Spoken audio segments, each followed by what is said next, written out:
जय श्री कृष्णा। करवा चौथ का व्रत कार्तिक माह के कृष्ण पक्ष की चतुर्थी तिथि को मनाया जाता है।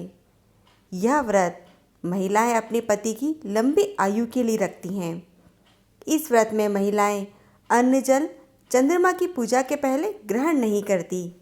इसमें ज्वारे और गणेश जी की पूजा के साथ माता जी की मिट्टी की मूर्ति भी बनाते हैं, उसकी भी पूजा की जाती है।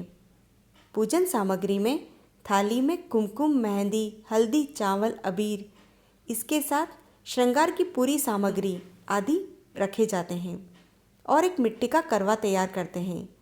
उसमें जल के साथ कच्चा दूध, लौंग, इलायची, एक सिक्का, नींबू, सुपारी और कहीं मिल जाए तो कुंभी का पुष्प, कांचरी डालते हैं। करवे के ऊपर मैदा के 10 या 11 खाजे या चौले चावल और मिठाई रखते हैं। साथ ही आटे का बना हुआ दिया रखा जाता है। एक खाजा ज्वारे पर चढ़ाने के लिए होता है। आइए सुनते हैं अब इसकी कथा को। एक गांव में सेठ सेठानी रहते थे। उनके 7 बेटे और एक बेटी थी जिसका नाम था वीरन बाई। सातों बेटों का विवाह हो चुका था और बहन सबसे छोटी थी, इसीलिए सबकी लाडली थी। सभी भाई उसको साथ लेकर ही भोजन करते थे। बहन जब बड़ी हुई तो उसके लिए सुशील लड़का देखकर विवाह कर दिया। शादी के बाद उसका पहला करवा चौथ का व्रत आया। तब वीरनबाई मायके आई हुई थी। उस दिन सभी भाभीयों ने करवा चौथ का व्रत रखा। तो वीरनबाई ने भाभी से पूछा कि आज ये व्रत क्यों रखते हैं। भाभी ने बताया कि यह पति की लंबी आयु के लिए किया जाता है। वीरनबाई बोली कि मैं भी यह व्रत रखूंगी। बड़ी भाभी ने मना किया कि बाई साहब, तुम यह व्रत मत करो, तुम्हारे भाई तुम्हें व्रत नहीं करने देंगे। लेकिन वीरनबाई नहीं मानी और उन्होंने जिद करके व्रत कर लिया। शाम को जब उनके भाई भोजन करने आए तो उन्होंने माँ से पूछा कि माँ, कहाँ है हमारी लाडली बहन। माँ ने कहा कि तुम्हारी बहन के तो आज करवा चौथ का व्रत है, वह तो चांद निकलने पर ही भोजन करेगी, आज तो उसने पानी भी नहीं पिया। यह सब सुनकर उनके भाई बहुत दुखी हुए और उन्होंने इसका उपाय सोचा। एक भाई गया, थोड़ी दूर जंगल में उसने आग लगा दी। दूसरे ने चुंदरी से तारे बना दिए और तीसरे भाई ने चालनी में दर्पण दिखाकर चांद बना दिया। और चौथा भाई वीरनबाई के पास गया और बोला, उठो बहन, चांद निकल आया। तब वीरनबाई उठी और पूजा करके चांद को अर्घ लगाया और भोजन करने के लिए अपनी भाभी को बुलाने गई कि भाभी चलो, चांद निकल आया, भोजन करते हैं। तब उनकी भाभी ने कहा कि यह चांद तो तुम्हारे लिए आया है, हमारा चांद तो रात को निकलेगा, अभी आप ही भोजन करो। तब वीरनबाई अपने भाइयों के साथ भोजन करने बैठ गई। जब भोजन करने के लिए उन्होंने एक ग्रास तोड़ा तो उस समय उसमें बाल निकला। फिर उन्होंने दूसरा ग्रास तोड़ा तो बिल्ली ने छींका। तो वह माँ से बोली, माँ, बिल्ली ने छींका। तो माँ ने बोला कि डाल दे इसे पुए का टुकड़ा और दूध का गुटका। वीरनबाई ने डाल दिया और तीसरा निवाला खाने लगी तो फिर बिल्ली ने छींका। ऐसा 7 बार हुआ। फिर वीरनबाई उठी और सोने के लिए चली गई। रात्रि को जब भाभी ने चांद की पूजा करी और पानी पीने के लिए वीरनबाई को उठाया तो वीरनबाई ने पूछा कि आपने अब कैसी पूजा करी है। तो भाभियाँ बोली कि हमारे तो कृष्ण भगवान के उगाए हुए चांद आए हैं और तुम्हारे तो भाई के उगाए हुए चांद की तुमने पूजा करी है। तब सभी ने एक साथ पानी पिया और सभी ने भोजन करा। तभी एक घुड़सवार आया और बोला कि मैं बहू को लेने आया हूँ। तो माँ ने पूछा कि ये कौन सा समय है ले जाने का। तो घुड़सवार बोला कि अभी तो भेजो। माँ ने वीरनबाई से कहा कि जा बेटी, मेरी पेटी में से कपड़े निकाल ले और पहन ले। तो वीरनबाई ने जैसे ही उनकी पेटी खोली तो उसमें से सफ़ेद साड़ी और काली कांचरी निकली। तो उसने माँ से कहा कि माँ, इसमें तो सफ़ेद साड़ी और काली कांचरी है। तो माँ बोली कि बड़ी भाभी की इसमें देख ले। उसने बड़ी भाभी की पेटी खोली तो उसमें भी यही निकला। ऐसे करके उसने सभी भाभीयों की पेटी खोली। उसमें से इसी तरह के कपड़े निकले। तो माँ ने कहा कि यही पहन ले, यही तेरी किस्मत में है। वीरन बाई जब जाने लगी तो बड़ी भाभी ने उनके हाथ में 5 सुपारी दिए और कहा कि जो भी आपको रास्ते में मिले उनके हाथ में ये 5 सुपारी देना और उनके पाँव लगना। बड़ी भाभी को आगे पीछे का समझ आता था। वीरन बाई ने उनके हाथ से ले लिया और आगे चली तो सबसे पहले उन्हें कंडे वाली मिली। वीरन बाई ने सोचा कि मुहूर्त तो खराब हुआ है, लेकिन उन्होंने उनके हाथ में 5 सुपारी दिए और उनके पाँव लगी। तो कंडे वाली बोली कि अपने भाई के ऊपर राज करना।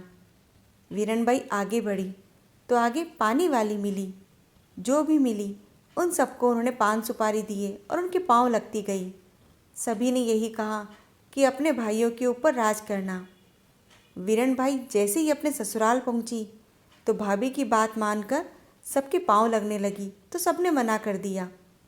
आगे उनकी छोटी ननद खेल रही थी तो वीरन बाई ने उनके कुमकुम का तिलक लगाकर हाथ में 5 सुपारी देकर पाँव लगे।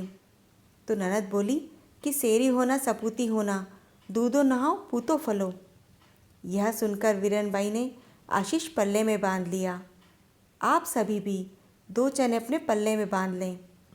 ननद से आशीर्वाद लेकर वीरन बाई अंदर गई तो देखा कि उनके पति नीचे लेटे हुए हैं और उन्हें शमशान ले जाने की तैयारी कर रहे हैं। यह देखकर वह विलाप करने लगी और बोली कि मेरे भाग्य में जो लिखा था वो तो हो गया और इन्हें शमशान मत ले जाओ। मैं अपनी भाभी को बुलाती हूँ, वे जैसा कहेंगी मैं वैसा ही करूँगी। वहाँ पर बड़ी भाभी को बुलाया गया। बड़ी भाभी ने कहा कि शमशान में झोपड़ी बनाकर इनके साल भर का सामान रख दो। और वीरन बाई बोली कि मैं इनके साथ ही रहूँगी। तो उनके घर वाले बोले कि यह तो कहीं ग्वालों के साथ चली जाएगी और इसको जानवर खा जाएंगे। तब किसी बुजुर्ग ने कहा कि एक बार इसकी बात मान लो। तब सबने ऐसा ही किया, उन्हें शमशान में रख दिया। वहाँ पर वीरन बाई अपने मुर्दे की सेवा करती रहती, उनको नहलाना, कपड़े बदलना, सारे कार्य वीरन बाई करती और उन्होंने बचे हुए समय में पूजा पाठ शुरू कर दी। हर माह का चौथ का व्रत भी शुरू किया। उनका समय इसी प्रकार बीतता गया। अब आषाढ़ का महीना आया तो उन्होंने झोपड़ी के बाहर कुंभी के बीज बो दिए और उनसे प्रार्थना करी कि यदि मेरे सुहाग में सत्यता है तो मेरे द्वारा बोए हुए बीज उगने लगें। देखते ही देखते 4 महीने में उनके बीज लहलहाने लगे और उसमें से टापरी पर बेल, फल फूल आदि आ गए। इससे बहू का विश्वास बढ़ गया। अब 1 साल पूरा होने वाला था। धीरे धीरे दशहरा आया। उन्होंने ज्वारे बोए और 10 दिन बाद करवा चौथ आई तो उन्होंने ग्वालों से कहा, जो उनके पास आते रहते थे, कि मेरे लिए चौथ का पूजा का सामान ले आना। तब वो उनके लिए पूजा का सामान ले आए। वीरन बाई के यहाँ पर भोजन का सामान खत्म होने लगा था। वे नदी पर नहाने के लिए गए और मिट्टी के खाजे बना लिए। उन्होंने जल का अर्घ लगाया और बैठी रहीं कि मैं करवा किसको दूं। तब चौथ माता आई। उन्होंने वीरन बाई से बोला कि ले वीरन बाई करवा ले। तब वीरन बाई बोली कि मैं करवे का क्या करूं, मुझे तो सुहाग दो। तब चौथ माता कहने लगी कि सुहाग देंगे तेरे भाई वीर, जिन्होंने जंगल में आग लगाई, चांदी के तारे करे, हमें जला जला के मारा। अभी तक हमारे घाव भरे नहीं हैं। तो वीरन बाई बोली कि वे भाई नहीं थे, वेरी थे, जिन्होंने वेर निकाला। आप तो मुझे सुहाग दो। ऐसा करके 9 बहनें आई। तब 9वीं बहन बोली कि सुहाग देगी हमारी 10वीं बहन, पर तू डरना मत, अपने मुर्दे को अच्छा पकड़ कर रखना, क्योंकि जब वह आएगी तो खून की बूंदें गिरेगी, आंधी तूफान आएगा, तेरी झोपड़ी, तेरा मुर्दा सब उड़ेंगे, पर तू डरना मत। आताल माथा पाताल पाँव, बाल खुले, आंखें लाल होंगी, काले कपड़े पहनकर भैंस पर चढ़कर गरजती हुई विकराल रूप में आएगी। वीरनबाई ने कहा कि यदि मैं डरती तो इस जंगल में साल भर तक नहीं रहती। जब उनकी 10वीं बहन आई तो वह सब हुआ जो उन्होंने कहा था, लेकिन वीरनबाई मजबूत होकर रही। उन्होंने कहा कि ले सेठ की बेटी, करवा ले। वीरनबाई बोली कि मुझे करवा नहीं चाहिए, सुहाग चाहिए। तो माँ गुस्सा हो जाती हैं और कहने लगती हैं कि सुहाग देंगे तेरे भाई वीर, जिन्होंने जंगल में आग लगाई, आरसी के चांद बनाए, हमें जला जला के मारा, अभी तक हमारे गांव भरे नहीं हैं। वर वीरनबाई कहती हैं कि माँ वह भाई नहीं थे, वेरी थे, वो तो मेरे दुश्मन थे। माँ के पैर पकड़ लेती हैं और अपने करुण स्वर में बोलती हैं कि माँ मुझसे गलती हो गई, आप मेरी गलती को क्षमा करो, आप बहुत ही करुण हो। माँ से विनती करती रहती हैं तो माँ को दया आ जाती है और वे कर्म में से पानी लेकर उसके पति के मुंह में डालती हैं और बोलती हैं, उठ सेठ के बेटे, बहुत नींद आ रही है, ऐसी नींद तो किसी दुश्मन को भी न आए। ऐसा कहकर उन्होंने वीरनबाई का सुहाग लौटाया।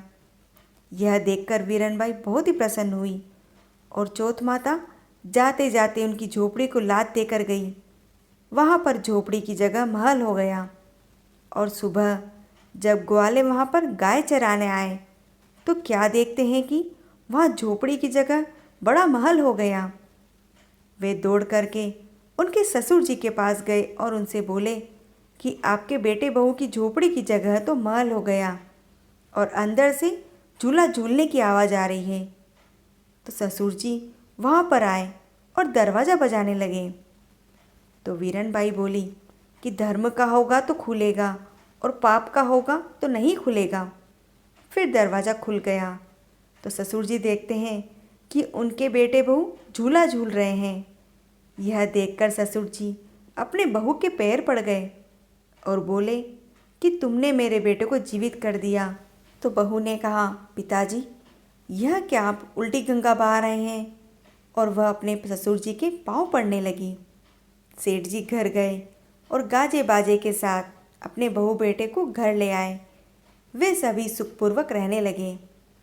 चौथ माता जैसे वीरनबाई पर पहले टूटी, ऐसे किसी पर मत टूटना, और जैसे बाद में आपने उनके सुहाग की रक्षा करी, वैसे सभी के सुहाग की रक्षा करना, सभी के सुहाग को अखंड बनाए रखना।